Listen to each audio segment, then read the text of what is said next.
Maddie, I think it's fair to say, is the master of reinvention. After facing £40,000 worth of debt following the collapse of a previous business, she rebuilt from the ground up and now teaches others how to grow in the spotlight, build unapologetic brands, and use social media, especially TikTok, in a way that actually works with that energy and not against it. She's passionate about neurodiversity, inclusivity, and creating spaces for everyone. Honestly, she's absolutely everywhere right now, and that's for very good reason. I'm really excited to speak to her today about all things business, burnout, boundaries, and everything in between. So, welcome to the podcast, Maddy. Lovely to be here. Thank you. Amazing. I've shared a little bit about your amazing journey, and I think I've probably missed loads out because it's massive. But I was wondering if you could kind of maybe take us back to the start and we'll progress through everything else. So you've been super honest about your starting point.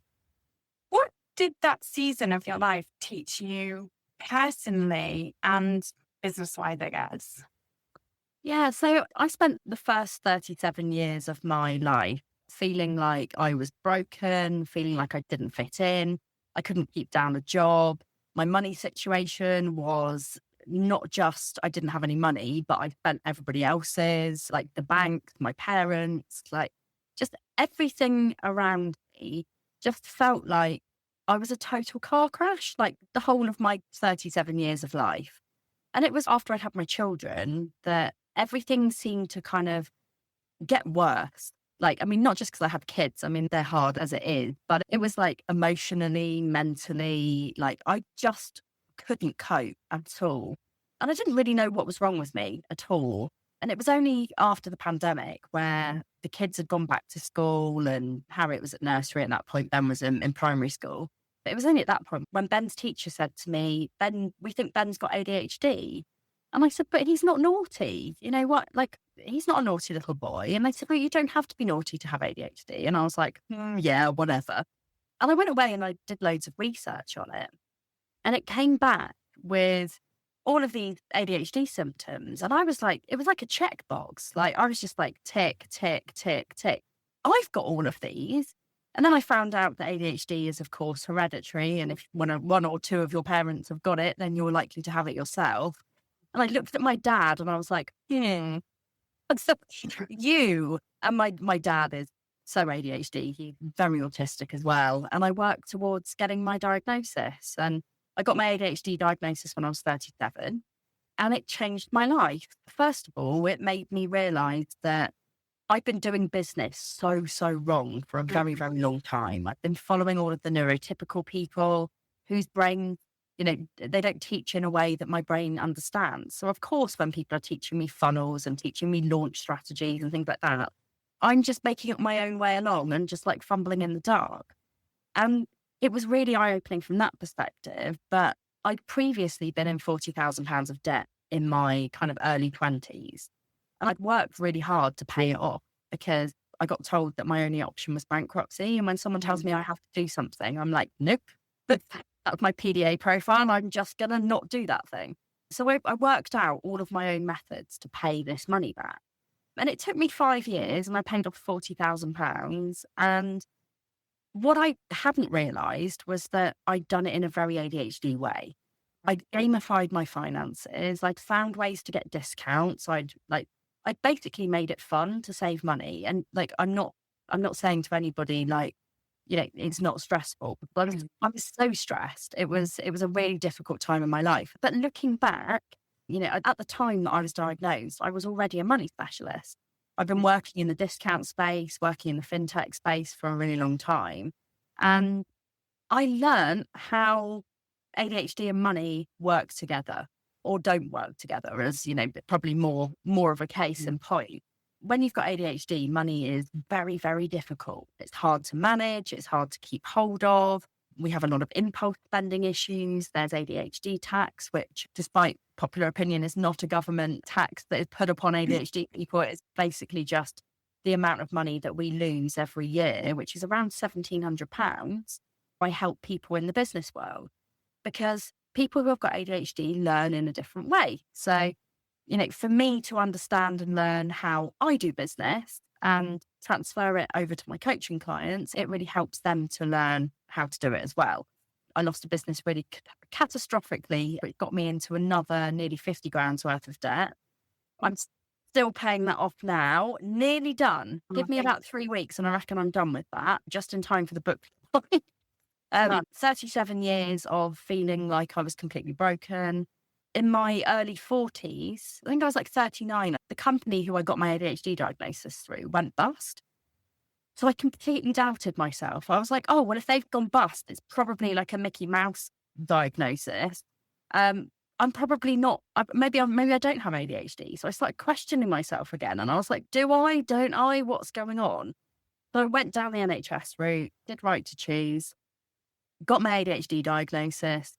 At the same time I got my ADHD diagnosis, the psychiatrist said, you know, you're autistic as well, right? And I was like, no, I'm really not. Like, I'm not autistic. And I really fought her on it. I was prepared to like die on that hill until I went and researched that as well. Because in my mind, autism is like mute and like struggles to communicate and all of the stereotypical kind of autism traits, which I didn't have. But then I started taking my ADHD medication and it totally unmasked me. And there I was, plain as day, Maddy. So it's been a bit of a journey with that. But also then I did my neurodiversity in the workplace qualification. And I learned about all of the other neurodivergent conditions as well. And I was like, oh, I've got all of those as well. Like literally every single last one of them. Dyspraxia, dyslexia, calculia, dysgraphia, all of the disses, discombobulation. I know you're a fellow spoonie, and I think it adds all of these things at different layers, not only as a person, but to the way you can show up in the world of business and the way that you can kind of interact with each other people. And even the level and the capacity for that interaction isn't always the same one day as it is on another day. Yeah. For me, in-person events, I really struggle with them, like really struggle. Big Festoon a couple of weeks ago, one of the most fantastic events I've ever been to, but I'm still recovering almost 3 weeks later.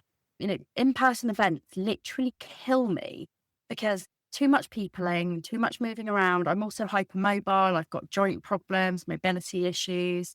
I've also got a couple of autoimmune diseases, lots of allergies, intolerances. Basically, my body is shit. So I'm like one of those people that like I really, really burn out big time after even just a networking event. A networking event can take me 2 days, like even a small room of 30 people, because I'm also an empath and I soak up everybody else's vibes and then I just can't get back to where I need to be. I'm quite a spiritual person as well. And I think being around other people's energy, even if it's good energy, because obviously at a festival like Big Festoon, so much amazing energy and it's really positive, but all of that energy I take on and I find it really difficult to kind of move past that. And that's exactly the reason why I created Visible Fest, which is my online festival. I get people saying, oh, you should do it in person or you should do it in person. And I'm like, I don't want like the whole thing about it is that it's an accessible event for people who don't want to go to events because they struggle with the peopling, being in a room with people. You know, the good thing about Visible Fest is you can leave at any time and come back and you could go and have a nap or you can go and make your lunch or do whatever.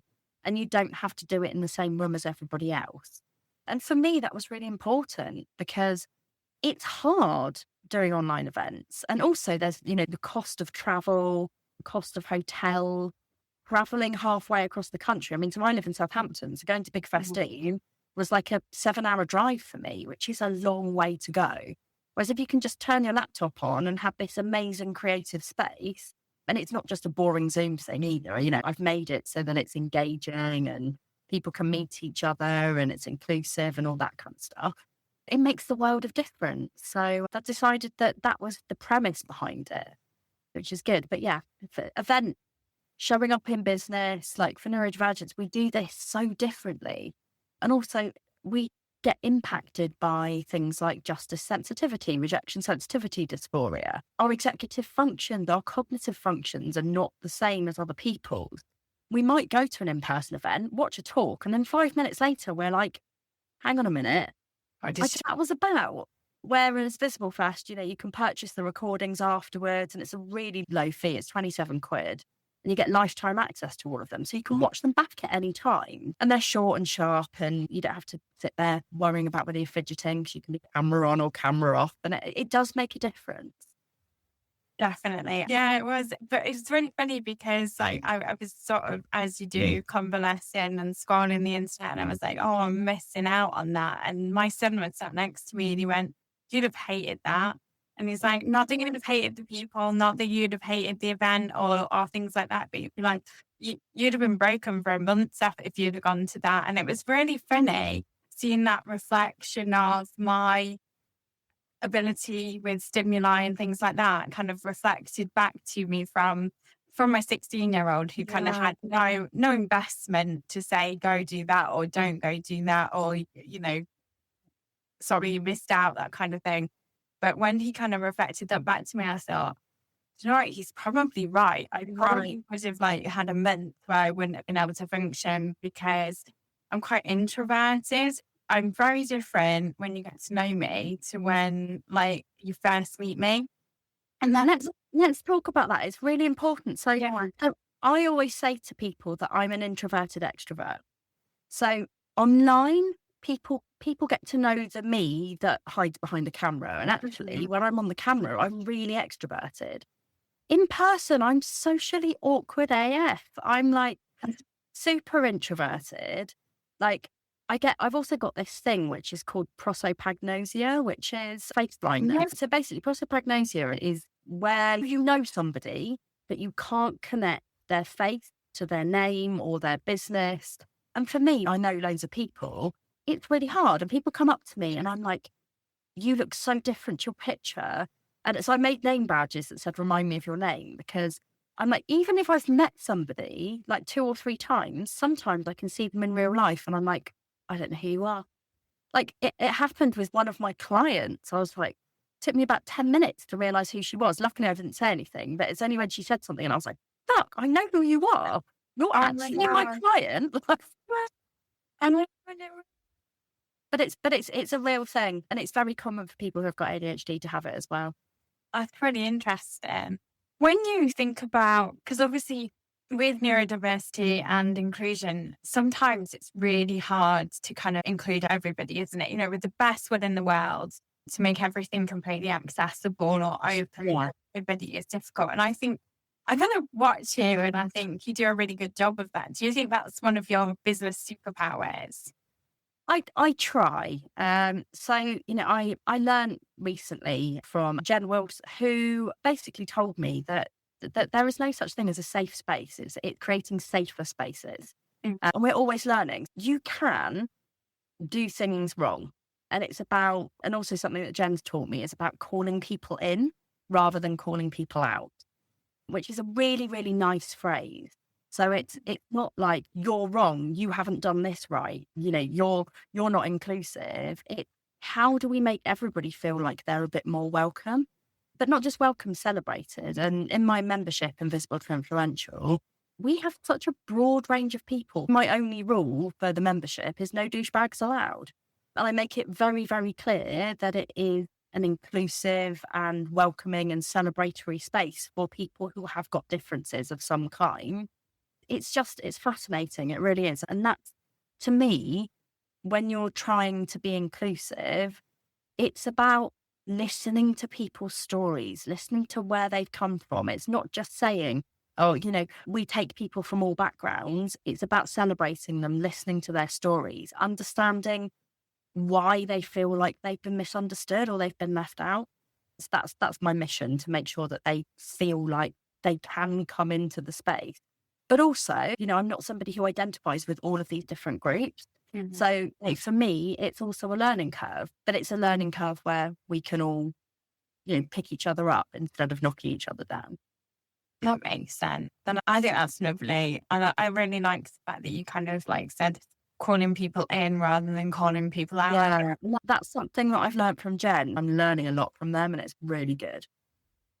you show up in a lot of spaces and a lot of ways, and you're doing lots of different things. How do you facilitate that at the same time as working with your own capacity to do it all, you know? I think the good thing about everything that I do is that it all falls under my personal brand. So if I have to temporarily drop something while I'm launching my book, for example, that's okay. My two constants that are the things that I always do is Mad About Money and Invisible to Influential. And then everything else kind of fits around it where I've got the time. And I only launch one thing at a time. I don't want to confuse my audience. I don't want to confuse myself. So, Reason. I think it's fun to say that with your journey, you've shifted the narrative around that self-worth. Sometimes people who are given a label, such as ADHD or autistic, could be something that they naturally recoil back from. And I think you've kind of, in your work, you've changed the narrative around these things to create a more positive energy around them. And like you say, that inclusive energy. Was there a moment for you or a period of time where you consciously kind of took your power back from all of these things? Or was it more of a progressive journey? I think every day I get more and more comfortable with who I am. You know, mental health is hard when you've got a neurodivergent condition.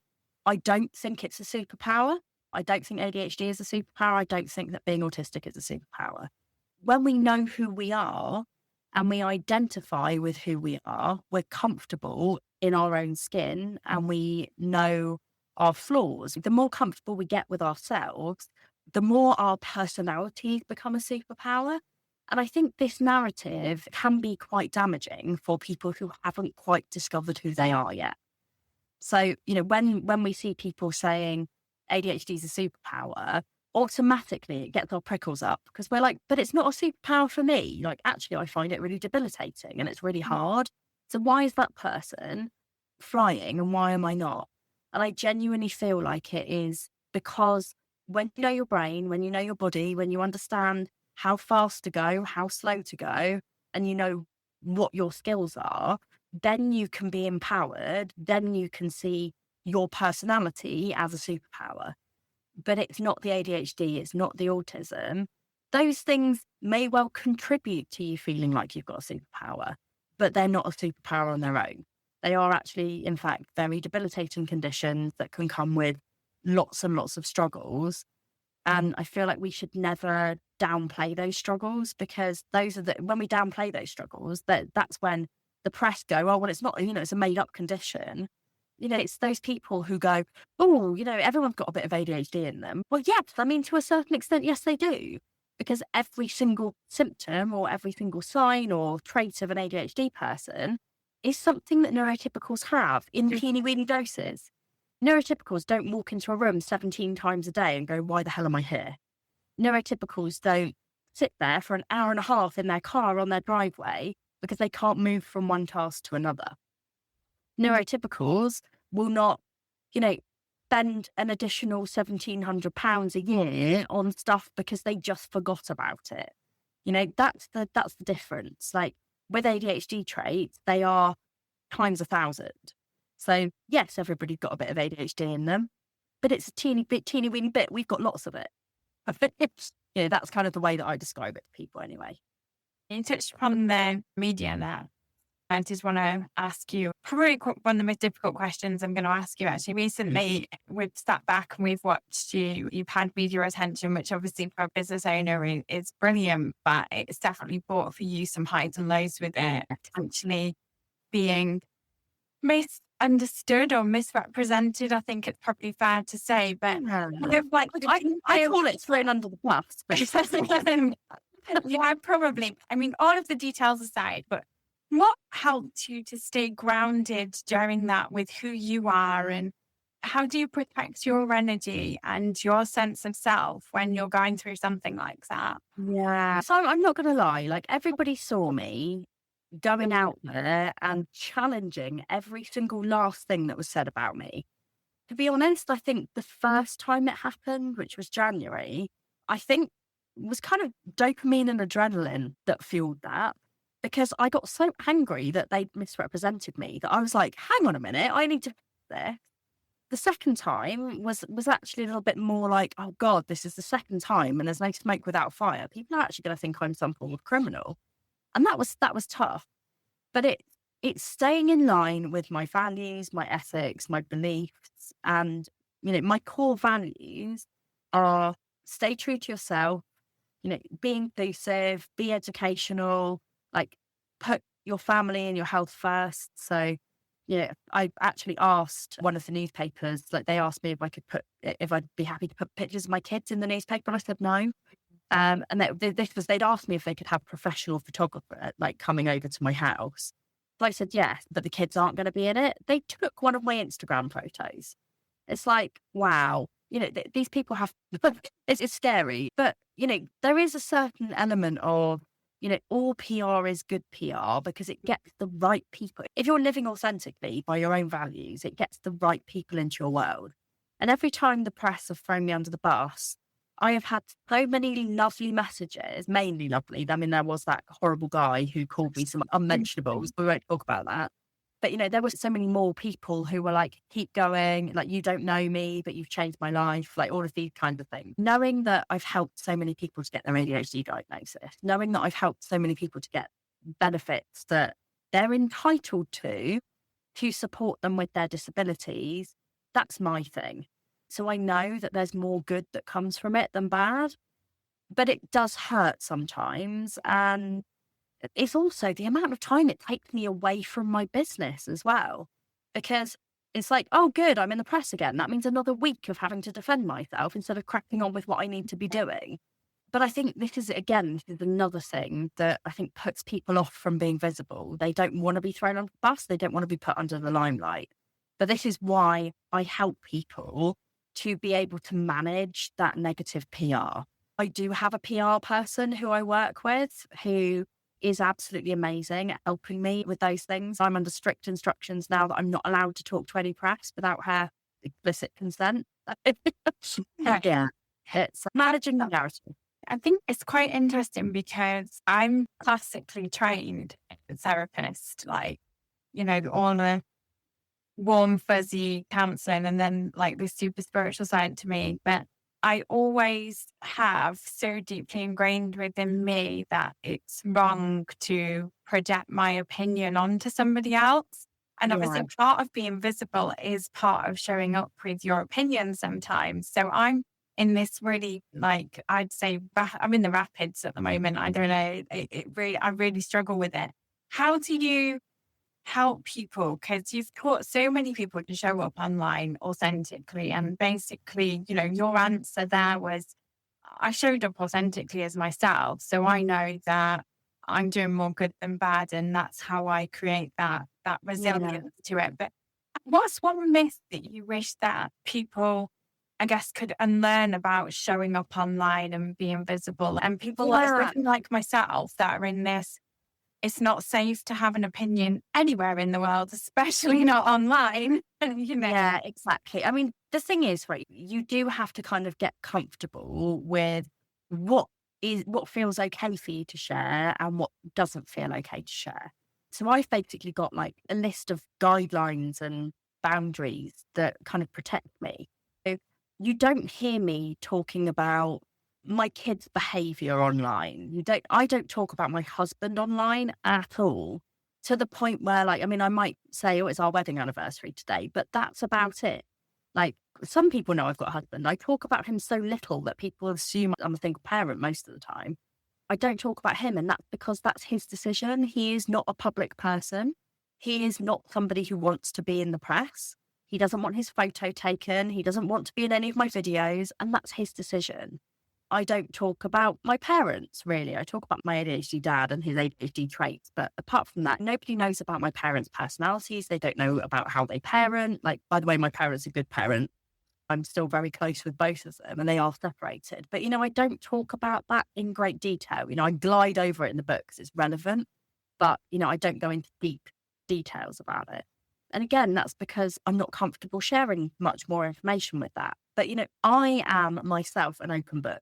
There is literally nothing that I am ashamed to share. But that has come with years and years of practice and years of being like, do you know what? Don't give a crap. And the way that I see it is when I share my opinions, the people who have got the same opinions will come into my world. As long as your opinions are not racist or homophobic or transphobic or just generally dickish, I'm like, do you know what? Just the courage to do it. But that's only going to come from knowing what your boundaries are. And, thinking, do I feel comfortable with this? What is the consequence of me sharing this particular thing? But also, what's the end goal? Like, what's the point of me sharing this? Is it going to add any value to my business? If not, don't share it. Just because I'm an open book doesn't mean that everybody else has to be. You can be visible without having to share any of your private life. If there's something that aligns with your business that is in the media or in the press, comment on it. But otherwise, if it's not in your wheelhouse, I don't think you need to be talking about it. So again, in terms of like news things, like I talk about neurodivergent stuff, money stuff, and business stuff, basically. Like it's neurodivergent, it's money or it's business. That's it. So if something aligns with those kind of things, like in the press or like the government or like, grants or benefits or taxes or any of those kinds of things, it's relevant to me. So I talk about it. Yeah, that's a super interesting answer, because I think a lot of people, and again, I think maybe that is a neurodivergent interpretation and a really helpful one to anyone listening with neurodivergence, because you see so many people just saying, right, okay, to be visible online and stand for something, you've got to have an opinion. Now, I guess we all kind of think, well, what is that opinion? And you just broke it down quite simply there and said, okay, this opinion doesn't have to be anything outside of the thing that you want to be known for or the thing that you're passionate about. And it doesn't even need to be an extreme or a confrontational or against the grain opinion. It's just showing up, standing strong in your stance of who you are and what you're showing up for. If your audience is going to really, really care and it's your whole audience, talk about it. If you know enough about it. If you don't know enough about it, educate yourself before you do talk about it. I think that's great advice for anyone kind of listening, because visibility is so important in business. Yeah, it is the one thing that kind of like stumps so many people, and it's such a hurdle, really. And I know the more you do it, the easier it gets and things like that. But it is one of those things that it takes practice. And as you were talking that, and kind of thinking about the opinions that people have, sometimes our opinions are more prevalent and more there than we actually kind of realize that they are with things, and we're more passionate. So I guess it's like when you're operating in your wheelhouse, as you called it, you can access those opinions much easier than having to scrabble and think, okay, I need to talk about this to be relevant, or because it's trending, or because it's in the news now. And that's advice. I don't make any of my clients do trends. I think it's like shoving a square peg into a round hole. Unless you can make it really align with your business, it is literally just wasting your time. I know all about all the yummy stuff while you do it. And so much of it, I think, is like, where does this lady's talents end? Can I just ask, because I really want to sort of like move on to talking about the book, because I think this is going to be like, I think it's going to be an important book for a lot of people to read for so many reasons and on so many levels. But something I am curious about is, did you write this book for like a past version of yourself? Was this a book that you wish had existed when you were in certain situations? I did. So, my experience with finding out that I had ADHD was just like, I'm going to have to fall down a TikTok rabbit hole and spend ages like learning about these things. And there also wasn't really anything book-wise that was written for my target audience. So my target audience are like, it's quite specific really, but yet it kind of me through the years. So there's different stages. So people who were born like between the late 70s to the early 90s, I guess. So that kind of era where we're like, we don't even really know who we are. Are we millennials, zennials or whatever? Like we just don't know. Those people.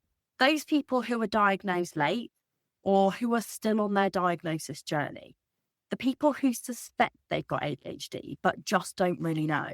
Like, if you suspect you've got ADHD, I will have diagnosed you by the end of this book. You know, it's kind of like you will find self-acceptance. You will find who you are through this book. It's not just about money, but money comes into everything. So it's been about my money journey, but that includes parenting, that includes getting married, that includes, you know, all the friendships that I've had along the way, the ex-boyfriends, like who I've all changed their name to avoid to make them anonymous, but I've given them really cool names like Trevor and Clive. They are all real people, but I've just changed their names because you can't really flag someone off and put them in the book. But yeah, so it's about my relationship with alcohol. It's about my relationship with food. It's about like all of the things that have made me who I am today. It's about my failed business. It's about how I picked myself up off the ground and started again and made a successful business. So there are so many things in this book that will probably shock people. Like, there's stuff in this book that I've never, ever publicly spoken about. Those kinds of things are the things where I think, oh my God, this is genuinely like me stripping naked and running through a massive arena of people. That makes sense.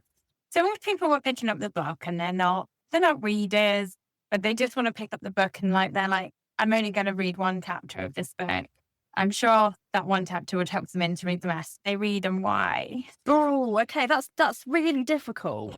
But the way that I've written the book, first of all, is written in dyslexia-friendly font. So it's big font. It's a big book for that specific reason. It's also got really wide margins. And the reason I've done that is so that people can make notes in the margins as well. All of my tips I've highlighted in different colours. So if you just wanted to skim read it and go and read all the tips rather than reading my story, you can also do that as well. So one chapter, I mean, to be honest, like there isn't one that I would pick out. They are all really relevant to the story. All of the chapters are named after songs as well. So they're all named after songs that reminded me of that time.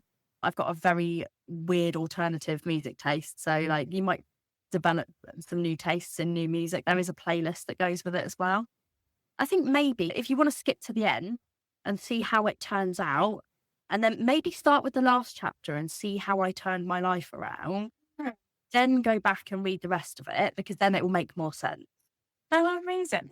I'm personally only in it for the playlist. I'm not going to lie. I'm just like, music is my everything. Like, my whole life is just a constant set to a playlist in my head. Same. And I think that's a very neurodivergent thing as well. So I've purposefully done, you know, there are some songs in here that you'll 100% know, but there are also songs that you'll be like, who the hell is this? I've never heard of it in my entire life, but it's like my soundtrack. No. But yeah, for me, it's all about the music. So I needed there to be something that took people on a journey. Like, so even if you never read the book and you just want to listen to the soundtrack, just so that you can kind of get a bit of a sense into me and the sort of things that I like, go and download the soundtrack. Oh, that's exciting. I like fantasy books, like, because obviously they're like business and books that are useful, but I love like real fantasy books. And I've read a few fantasy books that have had soundtracks before, and they've always been my favorites. I'm there for that. Like, my whole year this year is just scheduled around music events and concerts, really, and the odd holiday. Yeah, mine too. It's like gigs, festivals. So this book is not a business book. Like, it is not a boring business book that you will buy and just be like, oh, it's just going to teach me a load of stuff. It has so many stories in it and things that have happened in my life that you would never believe in a million years have happened, that will make you laugh, they'll make you cry, they'll probably make you angry, they'll make you like excited. But it basically gives permission to people to be them. So it's not a boring business book. That is interesting, because I did think it was more like a business book, and I didn't think it would be boring because I know you and you're not boring. So I guess I better let you go and enjoy your time, because you are actually not working this week and doing as much work as ever.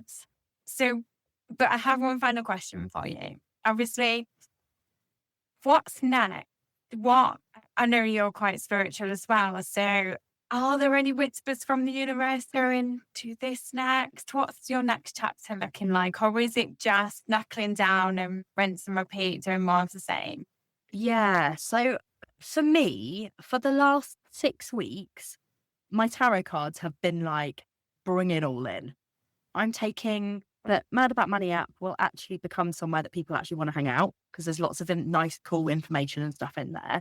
And it's a really cool community. And actually, I want to get all of those conversations happening in the app. So that's me bringing all of my stuff in. But I also think that the book is going to bring in new people into my world, which I'm really excited about. I'm not saying I'm bored of the people who are already in my world, but I know all of you lot really well, and it's not. So I'm quite excited about some fresh faces coming into the membership. I'm excited about getting some new clients. And really, I think the thing that I'm focusing on is Amplify Your Influence, which is my new course. And there is a book 2 on the horizon as well. Oh, I love it. I've got 2 titles in mind, actually. So it's either going to be Invisible to Influential or Authentic, Abundant and ADHD. Oh, I like that one. And that one as well. So yeah, I've got the logo done for it as well. So I know. No, I know that. Because that is definitely one of the things that I think that I am so passionate about is that authenticity and alignment. I think that the reason so many people not fail in business, but struggle. And it's so much harder because if you're not aligned with yourself and your own energy and all of these things, you're just kind of running up a weird hill that you don't want to die on because you want to be running up a hill that you're prepared to die on. Definitely. I need to point that myself. I'm going to re-listen to this. Definitely. I'll remind you, Sandra. That's amazing. Really excited to be can't wait. Thank you so much. It really has been a pleasure speaking with you. You're so welcome. Thanks for having me.